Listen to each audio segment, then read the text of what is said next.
Hoje nós temos a alegria de termos conosco o reverendo Ronaldo Vasconcelos. Ele falará o seguinte assunto: guardo a tua palavra no meu coração, aconselhamento e santificação. Certamente um tema muito relevante para a vida da Igreja do Senhor Jesus. Nós vamos então orar, dando também as boas-vindas aos irmãos que estão já conectados no YouTube, aguardando então a palestra. Sejam todos muito bem-vindos, em nome da direção do nosso seminário, da coordenação acadêmica e também da nossa capelania. Nós vamos orar, em seguida o reverendo Ronaldo estará com a palavra e abordará então o tema proposto para hoje à noite. Vamos orar então. Senhor, nós estamos em Tua presença, agradecidos por mais um dia de Semana Teológica, pedimos a Tua bênção, e o Senhor abençoe o reverendo Ronaldo, dando-lhe clareza na exposição do tema que ele abordará, nos capacita a entendermos, a compreendermos e aplicarmos tudo o que vamos ouvir nesta noite. É o que nós te pedimos e desde já também te agradecemos, em nome do Senhor Jesus. Amém. Reverendo Ronaldo, Deus abençoe na exposição do tema. Boa noite, queridos irmãos, a graça e a paz em nome do Senhor Jesus Cristo. Privilégio que o Senhor nos concede de podermos ter esse tempo de edificação, poder passarmos um pouquinho de tempo pensando sobre essa temática do aconselhamento bíblico e da sua relação com a nossa vida de santidade. Quando nós pensamos, nesse evento de Semana Teológica e pensamos nos temas que haviam de ser trabalhados, a ideia de pensar no aconselhamento bíblico e na relação dele com a santidade é algo que deve estar bem perto do nosso coração, deve estar bem real na nossa vida.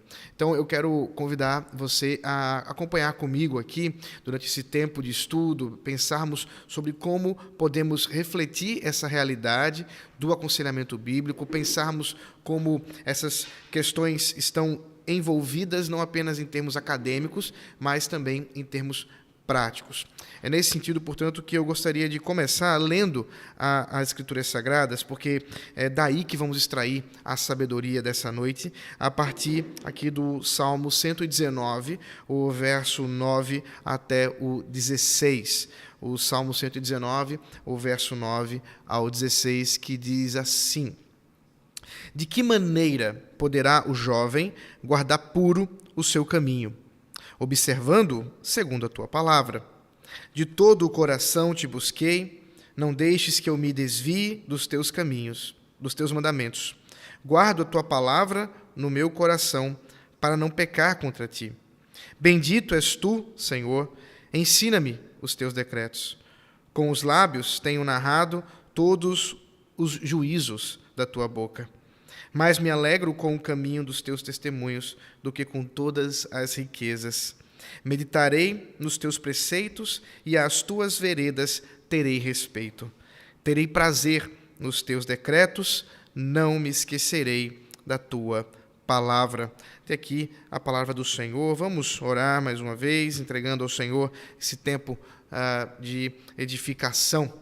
Ó Deus maravilhoso, Deus bendito, louvado seja o teu santo nome, ó Pai, pelo privilégio que o Senhor nos concede agora de podermos refletir na Tua Palavra e especialmente dela extrair princípios fundamentais para o aconselhamento bíblico e mais especificamente, ó Deus, para a nossa vida de santidade a partir, ó Deus, da ideia do aconselhamento bíblico que perpassa todo o nosso ser, todo o nosso coração. Assim, Senhor, nos auxilie, rogamos, em nome de Jesus Cristo. Amém. Há alguns anos foi lançada uma música que ficou muito famosa, que tinha um clipe, naquelas épocas em que ainda havia uma conexão entre a música e um videoclipe. Essa música chama-se Titanium e ela tem no videoclipe a história de um jovem que está dentro de uma escola e a imagem que é mostrada é uma escola que foi devastada, ou pelo menos uma região daquela escola que foi devastada. Então aquele menino ele foge como se ele estivesse sendo culpado, como se ele fosse culpado daquilo que aconteceu ali naquela escola. A ideia toda do vídeo é pensar sobre os problemas de uma juventude, de um jovem que tem enfrentado desafios em relacionamentos com outros jovens e de como ele, com superpoderes, pôde se proteger. E a música, ela é envolvente e ela traz ali um contexto de uma ideia, de uma noção, de uma espécie de blindagem que as pessoas podem vir a ter diante das palavras que vêm até ela, diante das acusações, das ofensas, ela está blindada de titânio, essa ideia da música.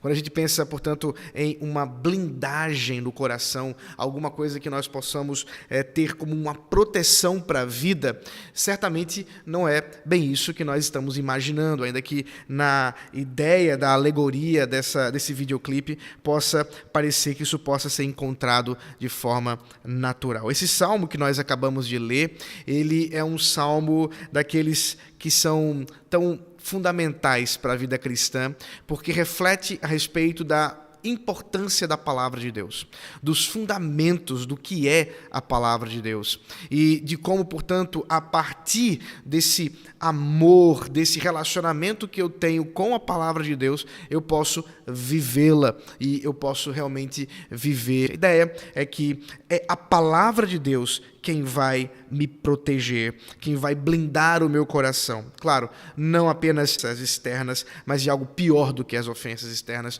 dos ataques externos, que são os desejos do pecado, os desejos do meu coração, os problemas internos da alma. E é aí que nós vamos encontrar a Bíblia como o fundamento mais básico para a vida, como o fundamento mais básico para a solução do maior de todos os nossos problemas, do maior de todos os nossos inimigos, que é o pecado. Nesse contexto, portanto, quando nós olhamos para o texto sagrado do Salmo 119 e verificamos a beleza dessa poesia, um salmo que é constituído de 22 versos, cada um desses versos respeitando uma organização estrutural a partir do alfabeto hebraico, e em cada uma dessas estrofes, ou desses versos, 8 estrofes, melhor dizendo, e a partir de então, esses conceitos proverbiais que vão sendo detalhados e explicitando a beleza da palavra de Deus. O Salmo 119, e esse trecho que acabamos de tratar, de ler, ele versa especificamente sobre as questões da vida e mais especificamente do relacionamento do homem com o pecado e do problema do pecado, de como ele pode lutar contra o pecado. E nesse sentido, eu queria, em primeiro lugar, pensar com você a respeito da Bíblia como uma cosmovisão. Isso nós vamos ver ainda no verso 9, se você observar comigo o que diz o texto. De que maneira poderá o jovem guardar puro o seu caminho? A resposta: observando segundo a tua palavra, observando de acordo com a tua palavra. Um dos mais importantes psicólogos, psiquiatras que lidou com as questões comportamentais e é conhecido como um dos pais da teoria comportamental a respeito da psicologia, Aaron Beck, ele diz o seguinte a respeito do problema da mudança de pensamento. Ele fala assim: a mudança nos esquemas de pensamento é crucial para superar a depressão. Reconhecer os padrões de pensamento disfuncional permite ao paciente substituir interpretações errôneas por avaliações mais precisas e racionais. Aaron Beck está lidando aqui com um problema de saúde mental comum de nossos tempos, que tem sido tratado como um dos grandes desafios da humanidade, que é a depressão. E ele entende que o problema central dessa questão está exatamente numa questão de interpretação da realidade. Um problema que envolve uma disfunção de interpretação da realidade. Para ele, portanto, e para muitos outros dentro dessa posição comportamental, a ideia de uma interpretação da história, uma interpretação da realidade, é algo que vai originar problemas ou não. Há algo de verdadeiro nisso e que nós podemos buscar aqui para observarmos o que o salmista trata. Quando a gente pensa, portanto, na Bíblia como uma cosmovisão, estamos realmente lidando com o fato de que as coisas, a realidade, ela é interpretada. E ela é interpretada através de lentes. Ela é interpretada através de um instrumento que nós utilizamos, e nesse caso o salmista é muito claro, segundo a tua palavra, o instrumento é a palavra de Deus, é por meio dela que ele deve olhar a realidade para que mantenha puro o seu caminho. Nesse sentido, nós podemos fazer um contraste já fundamental entre as teorias psicológicas, as teorias humanistas e a Escritura Sagrada. Nós já podemos observar que, para o salmista, não há outro caminho, não há outra interpretação ou instrumento de interpretação da realidade do que a própria palavra de Deus. Todos esses instrumentos outros ou meios outros de tentar lidar com os problemas, de tentar lidar com as questões da alma, terminarão causando maior problema do que solução. Todos eles terminarão caindo em um problema fundamental a respeito do próprio ser humano, porque não reconhecem aquilo que é mais central do problema humano.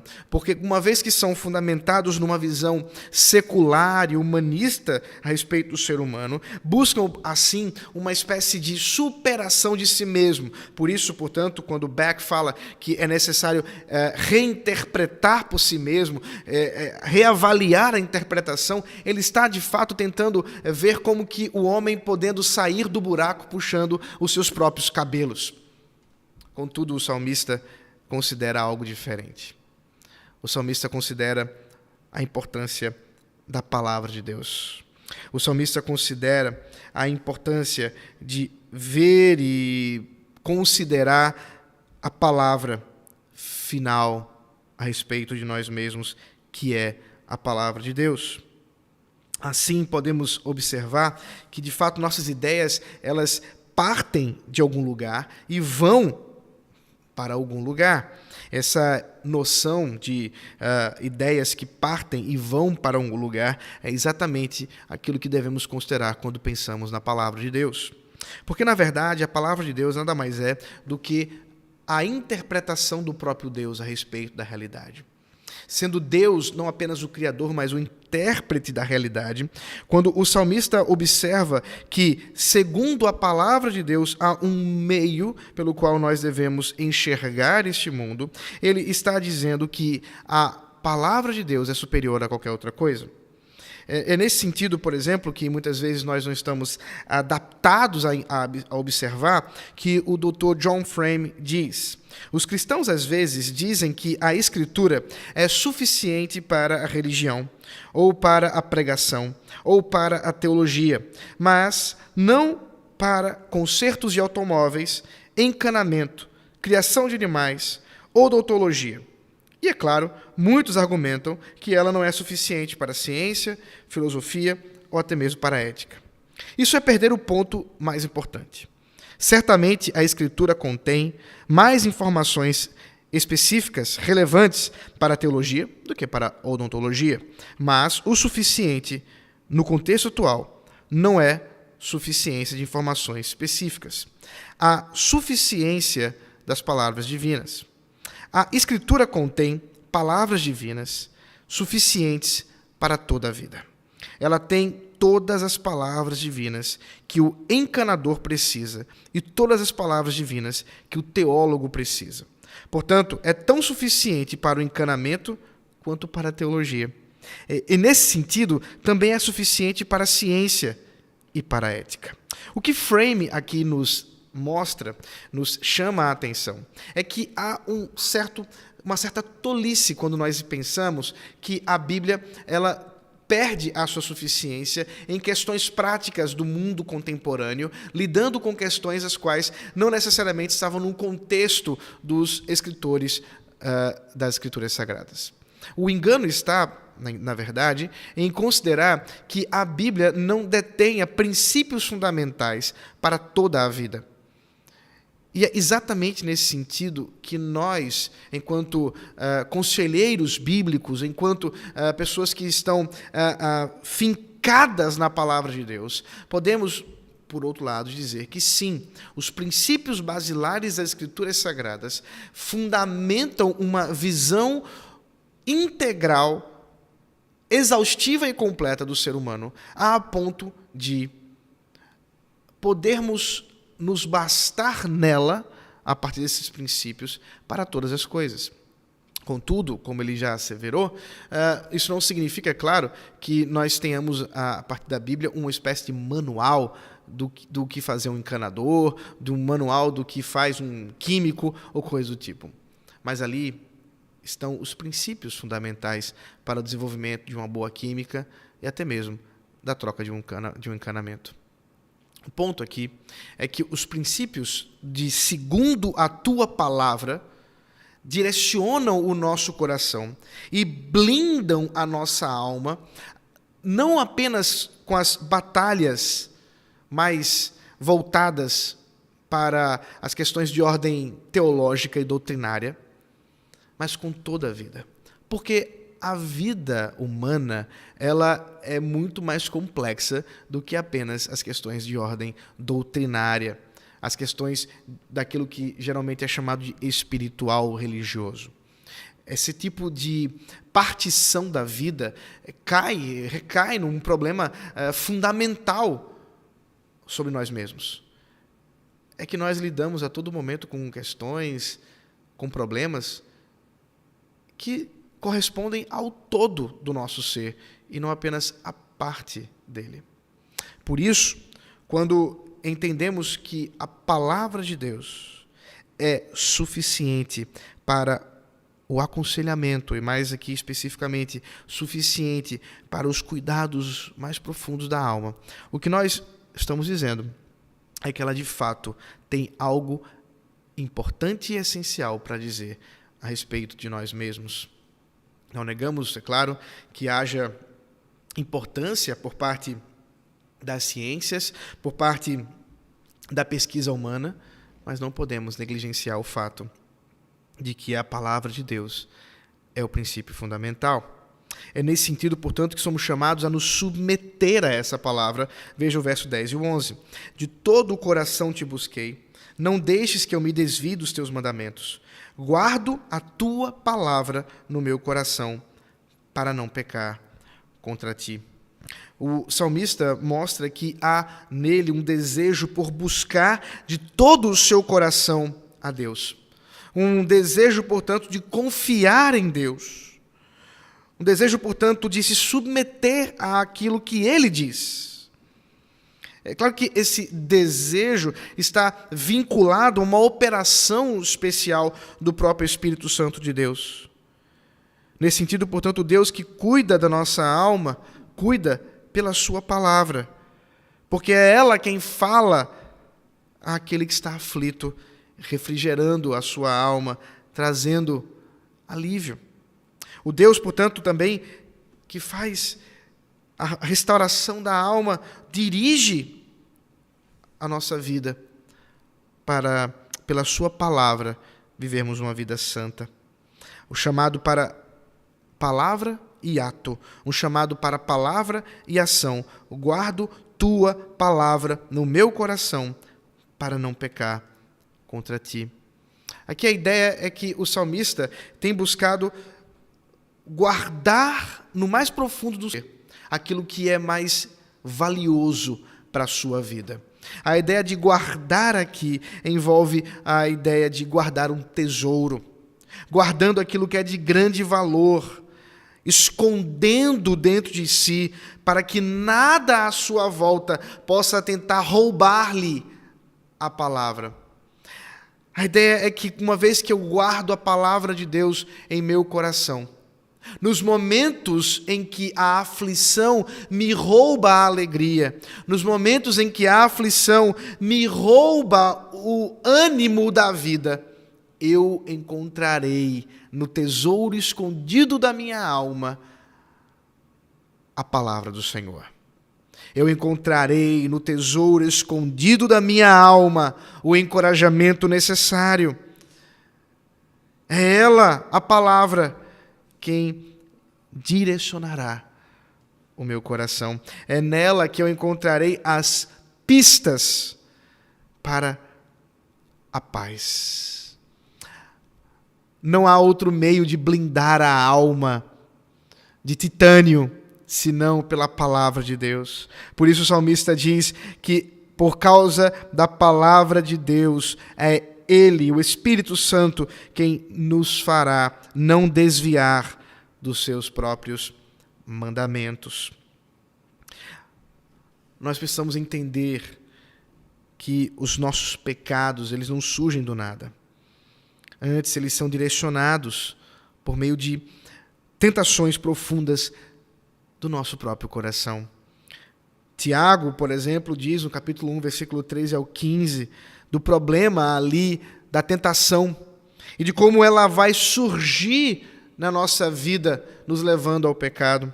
A cobiça como essa força motriz que precisa ser mortificada pelas armadilhas da palavra de Deus.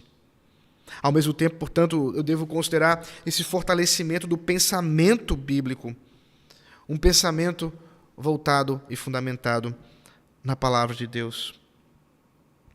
Quando nós consideramos o nosso chamado para guardar esse tesouro no coração, nós precisamos entender que nós somos realmente levados a lidar com o problema fundamental. Quando os homens lidam com as questões de saúde mental, as questões que envolvem depressão, ansiedade e outras doenças que tomam o sossego da nossa alma, nós precisamos considerar que muitas vezes a origem está exatamente em pecados muitas vezes que não são exatamente aquilo que nós cometemos, mas que talvez cometeram contra nós. E a partir de então interpretamos a realidade a partir daquele trauma, a partir daquela circunstância e nos aprisionamos em determinadas situações e isso reverberará em toda a nossa história. Assim eu posso perceber do chamado do Senhor, de considerar os problemas fundamentais do meu ser, originados na queda, fortalecidos no desejo, empoderados no hábito do costume idolátrico, onde ali muitas vezes estão sentados ídolos no meu coração, que precisam ser destronados pelo Senhor. É necessário que haja uma recapitulação da vida. Por isso que o salmista, de fato, considera os seus caminhos diante do Senhor, ao mesmo tempo que agora ele traz o Senhor como seu mestre. Verso 12, bendito és tu, Senhor, ensina-me os teus decretos. Quem é o seu mestre?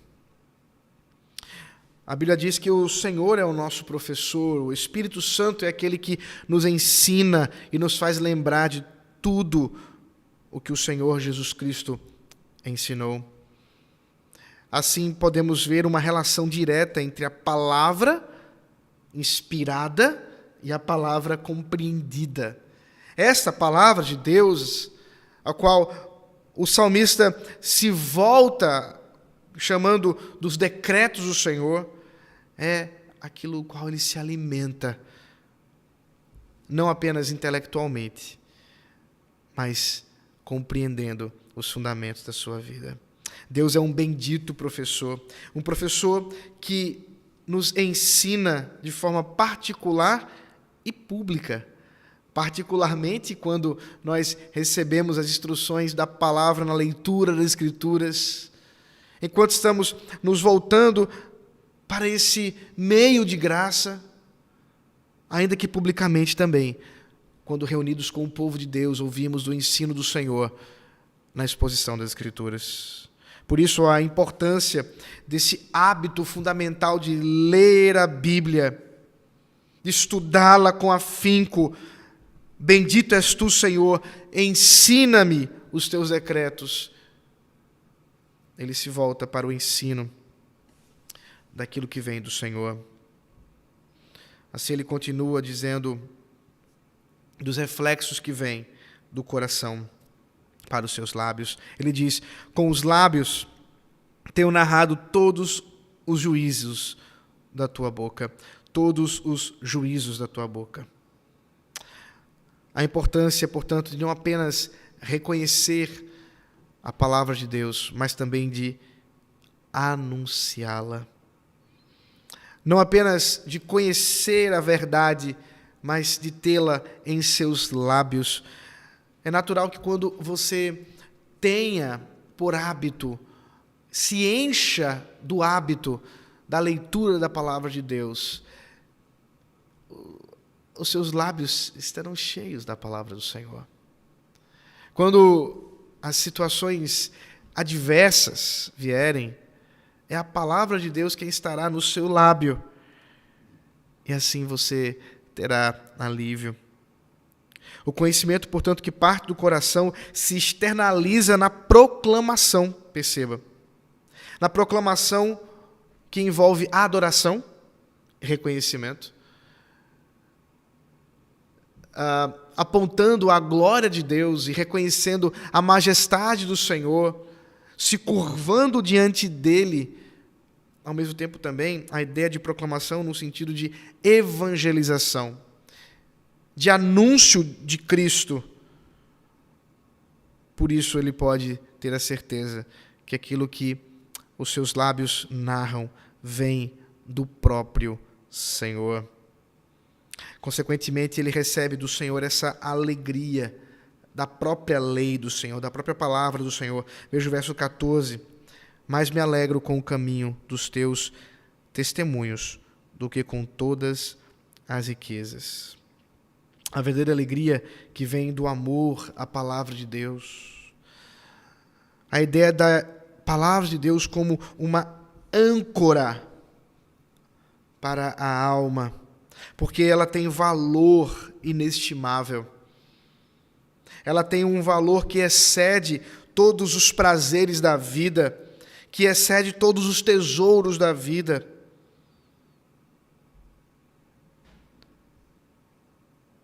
Os testemunhos do Senhor são aquilo que traz a alegria deste salmista, daqueles que amam ao Senhor, daqueles que confiam no Senhor, onde seu coração está completamente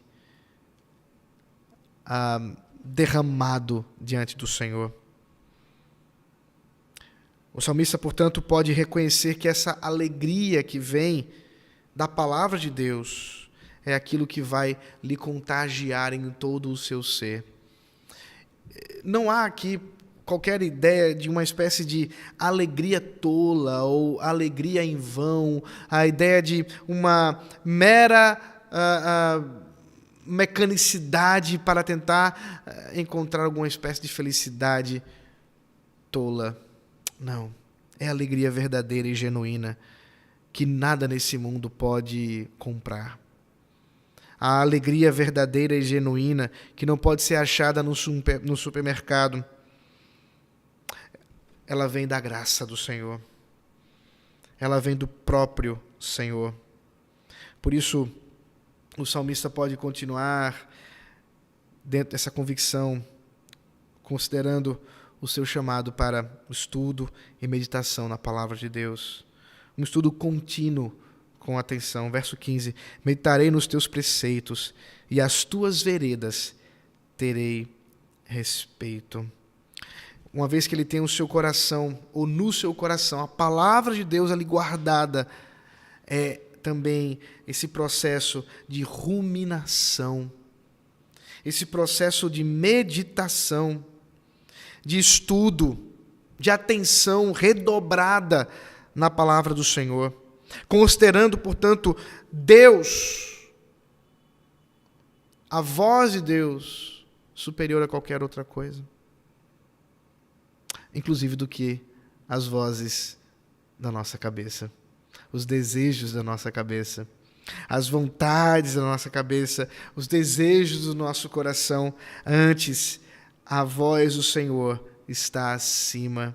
Antes, a voz do Senhor se coloca como superior.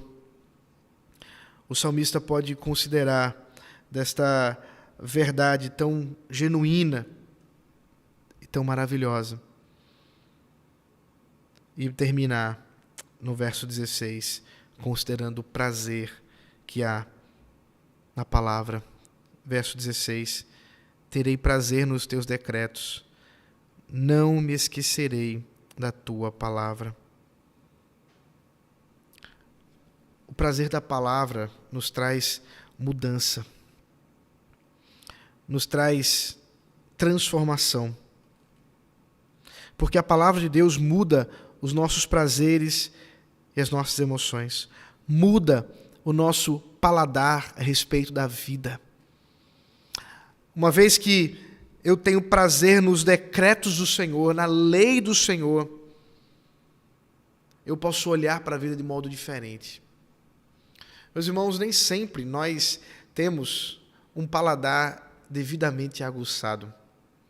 Considere, por exemplo, as questões da nossa vida. Uma das coisas mais curiosas de quando você mora fora, por exemplo, daqui do Nordeste, eu que tive um tempo morando fora de Recife, é a nossa culinária, especialmente o nosso uso maravilhoso, eu posso dizer, mas para alguns nem tanto, de coentro.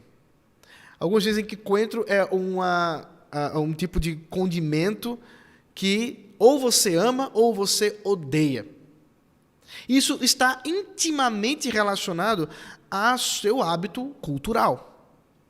Aqueles que foram habituados desde muito cedo a comerem coentro, certamente terão muito maior facilidade de terem prazer nisso. E é comum, de fato, isso no meio de nós. Aqueles, portanto, que não têm esse hábito e que não foram acostumados desde a mais tenra idade a comerem esse tipo de condimento, terão dificuldade, terão problemas para conseguirem ter gosto, prazer pelo coentro. A ideia do texto é um tanto quanto parecida com essa.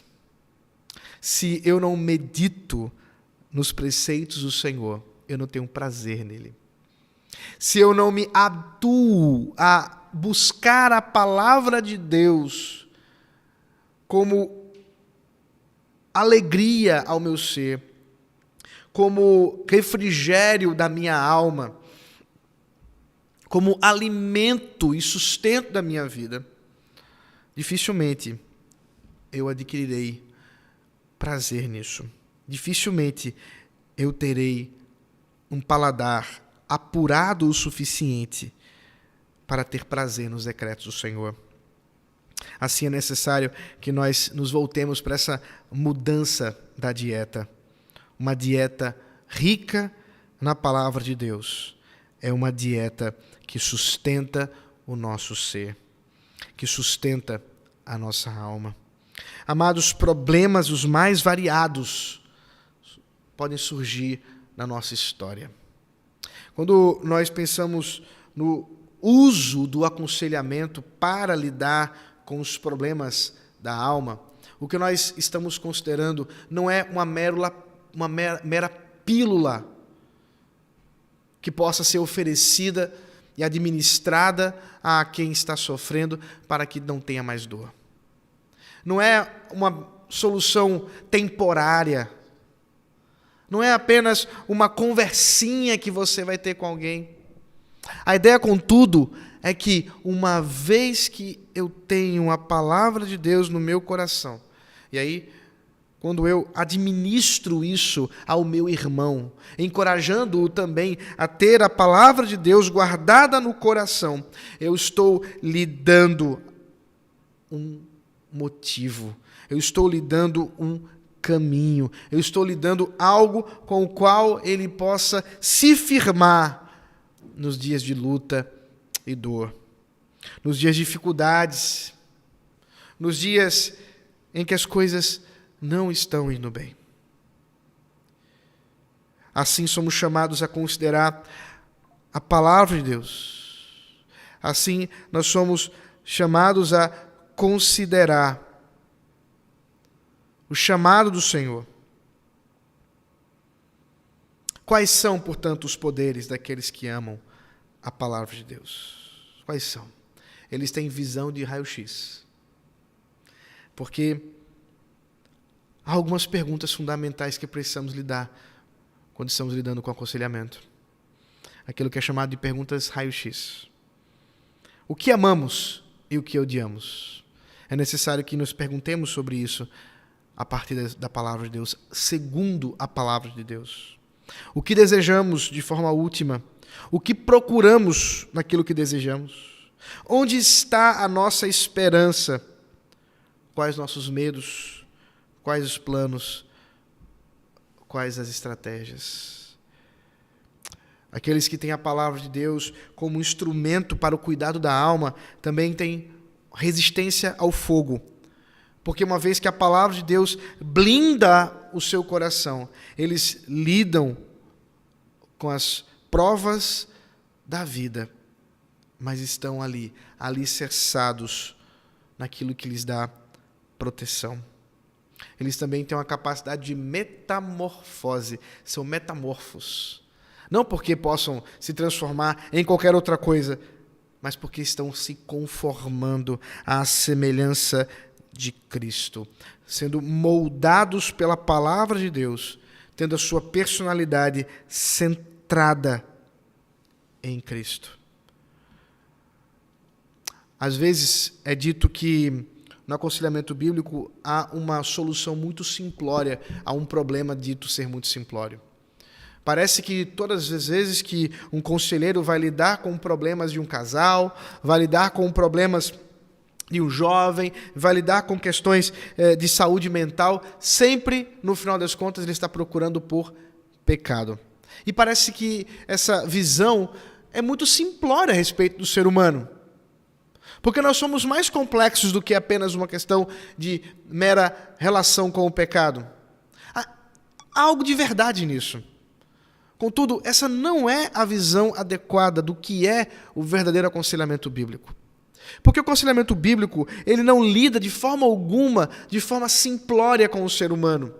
Mas ele considera que sim, a presença do pecado é um problema no meio de nós, que com seus tentáculos perpassam várias situações da vida, e que precisa ser considerado, tal e qual o Aaron Beck mencionou ao dizer que precisamos reinterpretar muitas vezes aquilo que vivenciamos, aquilo que experimentamos. Portanto, a ideia não é de modo algum ser simplório, mas sim considerar que uma vez que o pecado é um problema, e por isso o jovem deve guardar puro o seu caminho, a solução que está na palavra de Deus envolve esse olhar, essa convicção de se firmar no Senhor. Portanto, o aconselhamento bíblico tem esse nome de ser bíblico, não meramente porque vai mandar você recitar textos bíblicos para solucionar seus problemas. Não é apenas uma questão de você administrar 2 salmos por dia e um capítulo do Evangelho, de um Evangelho, e está tudo bem. Não é assim que funciona. É bíblico porque considera olhar para o problema segundo Deus. É bíblico porque considera olhar para nós mesmos segundo Deus. É bíblico porque considera olhar para a vida segundo Deus. E este olhar é distinto de qualquer outro e superior a qualquer outro, porque é o olhar que vem do Senhor. É o olhar que vem da sua palavra. Por isso, meus amados irmãos, essa noite, enquanto meditamos nessa ideia tão fundamental da nossa vida cristã, da importância da santidade e do nosso chamado fundamentados no aconselhamento bíblico e da importância dele para a vida cristã, nós podemos ter a certeza de algumas coisas. A primeira é que não é tolo aquele que busca o Senhor nos dias de aflição. Não é tolo aquele que espera no Senhor a restauração da alegria. Não é tolo, portanto, aquele que busca auxílio naqueles que têm a palavra do Senhor para manejá-la. Aqueles, portanto, que buscam no Senhor a instrução para a vida. E assim, nesse sentido, nós podemos, nessa noite, sermos encorajados a não nos deixar levar pela visão secularizada, por uma visão mundana, mas sim, certos de que aquilo que acontece, como vimos ontem, por meio da pregação, a operação do Espírito Santo, do púlpito, também acontecerá nas conversas mais particulares. Nesse sentido, somos firmados na palavra, firmados naquilo que ela tem a nos dizer em todos os aspectos da vida. E confiados assim, o Senhor nos abençoa. Eu quero, mais uma vez, agradecer o privilégio de poder participar dessa Semana Teológica com os irmãos e ladeados por irmãos tão capacitados e rogar a Deus que nos encoraje, que não apenas nos dê a condição de estudarmos mais e mais a palavra do Senhor, mas guardá-la de fato no coração, a tê-la como o nosso tesouro mais fundamental e mais importante. E ali, esse tesouro guardado, nos protegendo de todos os males. Não como um amuleto que nos fará não sofrer problemas, mas sim como uma âncora que em meio às tempestades nos mantém firmes. Que o Senhor te abençoe. O Senhor derrame da sua graça na sua vida, em nome de Jesus Cristo. Amém. Meus irmãos, graça e paz, que bom nós ouvimos a palavra do Senhor, através do tema abordado, a nossa gratidão ao reverendo Ronaldo pela disponibilidade, pela participação na nossa conferência teológica, tá bom? Há alguma questão, alguma pergunta que os irmãos desejam fazer ao reverendo Ronaldo sobre o assunto tratado nesta noite? Deus vai abrir a parte aqui. Não, mas é só o que vem.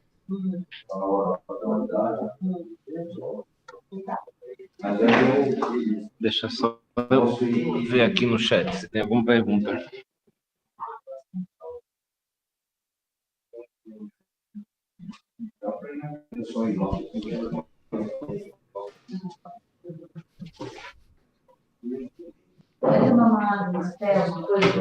Alguma pergunta, irmãos? Desejam fazer? Podem fazê-la no chat aí.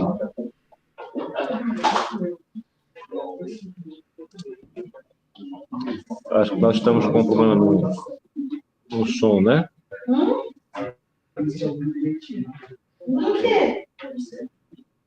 Bom, não havendo nenhuma pergunta, nós queremos então agradecer aos irmãos que nos acompanharam pelo YouTube e convidá-los para estarem conosco amanhã à noite, no mesmo horário. Nós vamos orar então, encerrando o nosso segundo dia de Semana Teológica. Bom? Mais uma vez, a nossa gratidão, reverendo Ronaldo. Deus abençoe, reverendo. Vamos orar então. Senhor Deus, muito obrigado por mais um dia, por mais uma noite de semana teológica. Obrigado pelo tema abordado. Ele é muito relevante para a vida da tua igreja, para as nossas vidas. Ajuda-nos a aplicá-lo e a termos em tua palavra a nossa única regra de fé e prática, palavra que é inspirada, que é suficiente, que é inerrante e que é suficiente, Senhor, e eficiente para tratar os problemas da alma e do coração. Ajuda-nos, é o que nós te pedimos e também te agradecemos em nome de Cristo. Amém.